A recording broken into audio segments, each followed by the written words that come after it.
ബെഡ്റൂമിൻ്റെ സൈസ് എന്തോ ആവട്ടെ, നീളപ്പാട് ബെഡ്റൂമിൽ നീളപ്പാട് മാത്രമേ കട്ടിലിടാൻ പാടുള്ളൂ. ഇനി തല വയ്ക്കുന്നത് നമ്മൾക്ക് ശാന്തമായ ഒരു ഉറക്കമാണ് നമ്മൾ ആഗ്രഹിക്കുന്നയാൾ. എല്ലാം കഴിഞ്ഞ് നാളത്തേക്കുള്ള ഇന്നത്തെ ക്ഷീണമെല്ലാം തീർക്കുന്ന, നാളത്തേക്ക് ഒരുപാട് ഉണർവ് തരുന്ന ഈ ബോഡി കൊണ്ടുവരുന്ന നമുക്കറിയാലോ. പണ്ടൊക്കെ ഇപ്പോഴല്ലേ മോർച്ചറിയൊക്കെ വന്നിരിക്കുന്നത്. ഒരാൾ മരിച്ചു കഴിഞ്ഞാൽ ആ ബോഡി കിടത്തുന്നത് തെക്കോട്ട് തല വെച്ച് കിടത്തുള്ളൂ. എന്താ കാരണം എന്ന് വെച്ചാൽ തെക്ക് വശത്തേക്ക് വെച്ച് കിടത്തിയാൽ പെട്ടെന്ന് ഈ ബോഡി അഴുക്കാവില്ല. എനർജി അതിങ്ങനെ നെഗറ്റീവ്സ് ഇങ്ങനെ അധികം നെഗറ്റീവ്സ് അട്രാക്റ്റ് ചെയ്യില്ല. വേണം കിഴക്കോട്ട്, വേണ്ടില്ല തെക്കോട്ട്.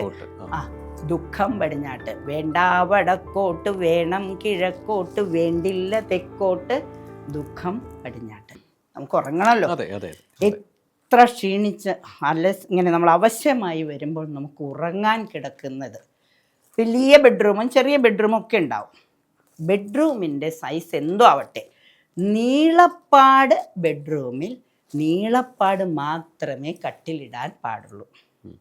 നീളപ്പാട് ബെഡ്റൂമിൽ നീളപ്പാട് മാത്രം. ഇനി നമ്മളങ്ങനെ നീളപ്പാടിടുമ്പോൾ ഒരു 3 അങ്കുലമെങ്കിലും നീളം കൂടിയ വശത്തേക്ക് വേണം നമ്മളിത് വയ്ക്കാൻ. പക്ഷെ വയ്ക്കുമ്പോൾ ഒരു കാര്യം ചിന്തിക്കണം. അതായത് ഇപ്പോൾ സ്ക്വയർ ആണെന്ന് വെച്ചോ, ഒരു 3 അങ്കുലം എങ്കിലും കൂടുതലുണ്ടെങ്കിൽ ആ വശത്തേക്ക് വേണം വയ്ക്കാൻ. ഇനി തല വയ്ക്കുന്നത് നമ്മൾക്ക് ശാന്തമായ ഒരു ഉറക്കമാണ് നമ്മൾ ആഗ്രഹിക്കുന്നയാൾ. എല്ലാം കഴിഞ്ഞ് നാളത്തേക്കുള്ള ഇന്നത്തെ ക്ഷീണമെല്ലാം തീർക്കുന്ന, നാളത്തേക്ക് ഒരുപാട് ഉണർവ് തരുന്ന നമ്മളുടെ ആ ഉറക്കം ഒന്ന് ശരിയാവണമെങ്കിൽ കിഴക്കോട്ട്, അതായത് കിഴക്ക് സൂര്യനാണ്. അപ്പോൾ സൂര്യൻ അസ്തമിച്ചു, അവിടെ ശാന്തമായി, ചന്ദ്രൻ തണുപ്പാണ്. അപ്പോൾ കിഴക്കോട്ടോ, അപ്പം നമ്മൾ സൂര്യൻ്റെ ആ ശാന്തത, സൂര്യൻ ഇപ്പം പടിഞ്ഞാട്ടാവുമല്ലോ, നമ്മൾ ഉറങ്ങുന്ന സമയത്ത് പടിഞ്ഞാട്ട്. അപ്പോൾ കിഴക്കോട്ട് തല വെച്ച് കിടക്കാം, തെക്കോട്ടും തല വെച്ച് കിടക്കാം. ഈ ബോഡി കൊണ്ടുവരുന്ന നമുക്കറിയാലോ. പണ്ടൊക്കെ ഇപ്പോഴല്ലേ മോർച്ചറിയൊക്കെ വന്നിരിക്കുന്നത്. ഒരാൾ മരിച്ചു കഴിഞ്ഞാൽ ആ ബോഡി കിടത്തുന്നത് തെക്കോട്ട് തല വെച്ച് കിടത്തുള്ളൂ. എന്താ കാരണം എന്ന് വെച്ചാൽ തെക്ക് വശത്തേക്ക് വെച്ച് കിടത്തിയാൽ പെട്ടെന്ന് ഈ ബോഡി അഴുക്കാവില്ല. എനർജി അതിങ്ങനെ നെഗറ്റീവ്സ് ഇങ്ങനെ അധികം നെഗറ്റീവ്സ് അട്രാക്റ്റ് ചെയ്യില്ല. അപ്പോൾ തെക്കോട്ടോ കിഴക്കോട്ടോ ഉറങ്ങിയാൽ നമുക്ക് ശാന്തമായ നിദ്ര ലഭിക്കും. അപ്പോൾ ചിലർ പറയും, ചിലരുടെ വിശ്വാസ പ്രമാണങ്ങൾക്കനുസരിച്ച് സൂര്യൻ എനർജിയും ചന്ദ്രൻ തണുപ്പും തരുന്നുവെങ്കിൽ ചന്ദ്രൻ ഉദിക്കുന്ന ദിക്കിലേക്ക് തല വെച്ചുറങ്ങുന്നതല്ലേ. ചന്ദ്രനെ ദൈവമായി കാണുന്നവരുണ്ട്, മതമല്ല ഇവിടെ, ജാതിയോ മതമോ ഇല്ല. അപ്പോൾ നമ്മൾക്ക് ഉറങ്ങാൻ പറഞ്ഞിരിക്കുന്ന ദിശ വേണം കിഴക്കോട്ട്, വേണ്ടില്ല തെക്കോട്ട്. ദുഃഖം പടിഞ്ഞാട്ട്, വേണ്ട വടക്കോട്ട്, വേണം കിഴക്കോട്ട്, വേണ്ടില്ല തെക്കോട്ട്, ദുഃഖം പടിഞ്ഞാട്ട്. ആലോചിക്കുക. ഇത് നമ്മൾക്ക് തന്നെ ചിന്തിച്ചാൽ മതി. എനർജി തരുന്ന ആൾ നമ്മുടെ ഓപ്പോസിറ്റ് സൈഡിലേക്ക് പോയി. അപ്പം നമ്മൾക്ക് ഇവിടെ എനർജി അല്ല, ഉറങ്ങുമ്പോൾ എനർജി അല്ലല്ലോ ആവശ്യം, ശാന്തമായ നിദ്ര. അപ്പം നമ്മൾ കിഴക്കോട്ട് തല വെച്ച് കിടന്നു. പിന്നെ തെക്ക് വശം എപ്പോഴും നമ്മൾ കിടക്കുമ്പോൾ ഒരു നെഗറ്റീവ്സ് നമ്മളെ അട്രാക്റ്റ് ചെയ്യരുത്. തെക്കോട്ട് തല വെച്ച് ശാന്തമായി ഇറങ്ങും. കാരണം വടക്ക് നെഗറ്റീവ്സ് സാധ്യതകൾ കൂടുതലാണ്. നമ്മളറിയാം, ദക്ഷൻ്റെ കഥയൊക്കെ നമുക്കറിയാം. അപ്പോൾ അതുകൊണ്ട് തന്നെയാണ് പറയുന്നത്, ഇത് ഒരു അനുഭവമാണ്. നമുക്ക് സ്വീകരിക്കേണ്ടവർ സ്വീകരിക്കട്ടെ, പറയാം അല്ലേ. അപ്പോൾ കിഴക്കോട്ടോ തെക്കോട്ടോ തല വെച്ച് കിടക്കുന്ന രീതിയിൽ ഇനി ഒത്തിരി സ്ഥലത്ത് ഈ കട്ടിലിൻ്റെ റെസ്റ്റൊക്കെ അങ്ങനെ വച്ചു പോയി. ഇനി അത് ഫിറ്റ് ചെയ്തു പോയി. അയ്യോ ടീച്ചറെ, ഇനി അതൊക്കെ മാറ്റുക എന്ന് പറഞ്ഞാൽ നിവൃത്തിയില്ല. നീളപ്പാട് ഇട്ടുപോയി. സ്ക്വയർ റൂമിൽ നമ്മൾ തെക്ക് വടക്ക് ഇട്ടുപോയി. എന്ത് ചെയ്യും? നേരെ നമ്മൾ കിടക്കണ പില്ലോ തിരിച്ചു വച്ചിട്ടും കിടക്ക്. ഇത്തിരി ബെഡൊന്നും ഇത്തിരിയോടെ വലുതാക്കാൻ പറ്റുമെങ്കിൽ അത് ചെയ്യേ.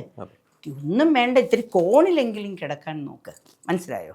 തെക്കോട്ട് തെക്ക് വടക്കാക്കാൻ പറ്റിയില്ല എങ്കിൽ, അതായത് തെക്ക് വടക്കെന്നല്ല, നീളപ്പാടിന് ആക്കാൻ പറ്റിയില്ലെങ്കിൽ കിടപ്പ് എങ്ങോട്ടാക്കണം? നീളപ്പാടിനനുസരിച്ചാവണം. ദിശയല്ല അവിടെ പ്രാധാന്യം. അതായത് അവിടെയും ദിശ നമുക്ക് പ്രാധാന്യമുണ്ട്. കിഴക്കോട്ടോ തെക്കോട്ടോ ആവാം, സമചതുരാകൃതിയിൽ നമ്മൾ കട്ടിൽ സെറ്റ് ചെയ്തു പോയി. സമചതുരാകൃതിയല്ല, നീളപ്പാടിൽ അല്ലാതെ സെറ്റ് ചെയ്തു പോയി. നീളപ്പാട് മുറിയിൽ മറ്റേ രീതിയിൽ സെറ്റ് ചെയ്തു പോയവർക്ക് അത് ഫിക്സ് ആയിട്ടുണ്ടാവും. വലിയ ഇതൊക്കെ വെച്ചിട്ടേ ബാക്കൊക്കെ വെച്ച് സെറ്റ് ചെയ്ത് പോയവർ അവർ ബാക്കൊക്കെ അവിടെ ഇരുന്നോട്ടെ, നേരെ കിടപ്പ് മാത്രം പില്ലോ തിരിച്ചു വെച്ചാൽ മതി. അത് ചെയ്യാമല്ലോ. അതൊന്ന് ചെയ്യാം. എങ്ങോട്ട്? കിഴക്കോട്ടോ തെക്കോട്ടോ തലവെച്ച് നമ്മളൊന്ന് കിടന്ന് നോക്കൂ. ഒരിക്കലും നമ്മുടെ എനർജി അല്ലെങ്കിൽ നമ്മളുടെ പ്രതിരൂപം കണ്ണാടിയിൽ കാണാത്ത വിധത്തിൽ അലമാരിയൊക്കെ ഉണ്ടെങ്കിൽ ആ അലമാരിയിൽ കണ്ണാടി അലമാരകളാണെങ്കിൽ ഒരു ഇത് വെച്ച് കർട്ടൻ വെച്ചങ്ങ് കണ്ണാടി മറച്ചിക്കണം. നമ്മളുടെ നിദ്ര അതിലേക്ക് ഷെയ്ഡ് അടിക്കാതിരിക്കാൻ, നമ്മളുടെ ശാന്തമായ ഉറക്കം അതിലേക്ക് റിഫ്ലക്റ്റ് ചെയ്യാതിരിക്കാൻ. അപ്പം നമ്മൾ കിടക്കുന്ന ദിശയിൽ നേരെ ഓപ്പോസിറ്റായിട്ട് കണ്ണാടി മിറർ ഉണ്ടെങ്കിൽ അതൊന്ന് സെറ്റ് ചെയ്യുന്ന. അതിനൊന്നും വലിയ പ്രശ്നമില്ല. ഒരു കർട്ടൻ ഇട്ടാൽ പോരെ, ഒരു ചരട് വലിച്ച് കെട്ടി 2 ആണി അടിച്ച് ഒരു ചരട് വലിച്ചിട്ട് ഇട്ടാൽ മതി. അപ്പം അത് നമുക്ക് ചെയ്യാവുന്നതേ ഉള്ളൂ. ഇതൊക്കെ ഉള്ള സാഹചര്യങ്ങളെ വെച്ചിട്ടാണ് നമ്മൾ പറയുന്നത്. പിന്നെ ഒരു കട്ടിലുണ്ട്, എല്ലാ വേസ്റ്റും, പഴയ ഷൂകൾ, പഴയ പെട്ടികൾ, കാർഡ്ബോർഡുകൾ, എന്തൊക്കെ കുട്ടികളുടെ ബുക്ക്, എല്ലാം വേസ്റ്റുകളും ഡമ്മ് ചെയ്യാനുള്ള സ്ഥലമാകരുത് കട്ടിലിൻ്റെ അടിഭാഗം. കട്ടിലിൻ്റെ അടിയിൽ കബോർഡ് സെറ്റ് ചെയ്യുന്നവരുണ്ട്. വാല്യുബിളായ ഐറ്റംസ് ഒക്കെ വയ്ക്കുന്ന, ഗോൾഡ് പൈസയൊക്കെ സൂക്ഷിക്കുന്ന, നല്ല ഡ്രസ്സൊക്കെ മേടിച്ച് അതൊക്കെ വയ്ക്കുന്ന. പിന്നെ നമ്മൾ സാരിയൊക്കെ ഒന്ന് അയൺ ചെയ്യാൻ പറ്റിയില്ലെങ്കിൽ ഒന്ന് അതിൻ്റെ ബെഡിൻ്റെ അടിയിൽ വെച്ചിട്ട് നമ്മളത് കിടക്കും. അതാവാം. കാരണം അതെല്ലാം വാല്യുബിൾ ഐറ്റംസാണ്. വേണ്ടാത്ത സാധനങ്ങളുടെ മീതെ കിടന്നുറങ്ങിയാൽ നമ്മളും വേണ്ടാത്തവരായിപ്പോവും. വാല്യുബിൾ ഐറ്റംസിൻ്റെ മീതെ നമ്മൾ സുഖമായി ഉറങ്ങുമ്പോൾ നമ്മളും വേണ്ടപ്പെട്ടവരായി മാറും. വേസ്റ്റിൻ്റെ മീതെ കയറി കിടന്നാൽ എന്താ, നമ്മളും ഒരു വേസ്റ്റായി പോവും. എഴുന്നേറ്റ് വരുമ്പോൾ ഒരു എനർജി ഉണ്ടല്ലോ, ഒരു ഡെഡ്ലി പൊസിഷനാണ്. എഴുന്നേറ്റാൽ ഒന്നും ഒരു ഉണർവും ഇല്ല, ഒരു ഉന്മേഷവും ഇല്ലാതാവും. അതുകൊണ്ട് വേസ്റ്റുകൾ സൂക്ഷിക്കാതിരിക്കുക. ഉള്ളത് സൂക്ഷിക്കുകയാണെങ്കിൽ തന്നെയും പ്ലാസ്റ്റിക് കവർ കെട്ടി എവിടെയെങ്കിലും മോളുകളിൽ വയ്ക്കാം, കബോർഡുകളിൽ വയ്ക്കാം. താഴെ നമ്മൾ കിടക്കുന്ന ബെഡ് എന്ന് പറയുന്നത് കിടപ്പാണ് ഏറ്റവും ശരിയാവേണ്ടത്. അപ്പോൾ അതൊന്ന് ശ്രദ്ധിക്കുക. പിന്നെ അലമാരികൾ നമുക്ക് എങ്ങനെ വേണമെങ്കിലും ഒക്കെ വയ്ക്കാം. നമ്മളുടെ 3 ദിശകളും മഹാലക്ഷ്മി വരികയും പോവുകയും ചെയ്യുന്ന, ഈ തെക്കോട്ട് മാത്രം കക്ഷി ഇറങ്ങിപ്പോവില്ല എന്നാണ് ഒരു വിശ്വാസം. അപ്പം തെക്കോട്ട് ഭഗവതി പോകാത്ത രീതിയിൽ നമ്മൾ പണപ്പെട്ടി വയ്ക്കുക. കക്ഷി തെക്കോട്ട് പോകില്ല. അപ്പോൾ അതിനനുസരിച്ചിട്ട് ചെയ്യാമെങ്കിൽ ചെയ്യാം. തെക്കോട്ട്, കാരണം പുള്ളിക്കാരി ഇറങ്ങിപ്പോൾ അവിടെ വരില്ല. പൈസ വരും, പക്ഷെ പൈസ നിൽക്കില്ല. പണ്ട് ആദ്യകാലത്തൊക്കെ എല്ലാവരും പറഞ്ഞിരുന്നു വീടിൻ്റെ അലമാരിയൊക്കെ വടക്കോട്ടോ കിഴക്കോട്ടോ തുറക്കുന്ന രീതിയിൽ വച്ചാൽ നല്ലതാണെന്ന് പറഞ്ഞു. പക്ഷെ പൈസ വരും, ഇഷ്ടം പോലെ പൈസ വരും. എനിക്ക് അനുഭവമാണ്. ഞാനും കുറേ പേർക്കൊക്കെ പറഞ്ഞ് ചെയ്തിട്ടുണ്ട്. പക്ഷേ ഈ പൈസ വരായികയല്ല ഇപ്പോഴത്തെ എല്ലാവരുടെ പ്രശ്നം. എല്ലാവരും പൈസ ഉള്ളവർ, പക്ഷെ പൈസ നിൽക്കുന്നില്ല. കാരണം മണി മാനേജ്മെൻറ്റ് അറിയുന്നില്ല. അറിയാത്തതിൻ്റെ ഒരു കാരണം ഇവരെവിടെയാണോ നിൽക്കുന്നത് ആ നിൽക്കുന്ന സ്ഥലത്ത് അവർ നിൽക്കാൻ വേണ്ടിയിട്ടുള്ള സൗകര്യം ചെയ്യുക. അപ്പം നമ്മൾ അലമാരിയുടെ അകത്ത് ഒരു ബോക്സിനകത്ത് വെച്ചിട്ട് നിങ്ങൾ വടക്കോട്ടോ കിഴക്കോട്ടോ വെച്ചോ, പക്ഷേ അലമാരി തുറക്കുന്നത് എങ്ങോട്ടായിരിക്കണം? തെക്ക് വടക്കോട്ടാവണം. അതായത് അലമാരി മൊത്തം പൈസ വയ്ക്കില്ലല്ലോ. ഇല്ല, വയ്ക്കില്ല.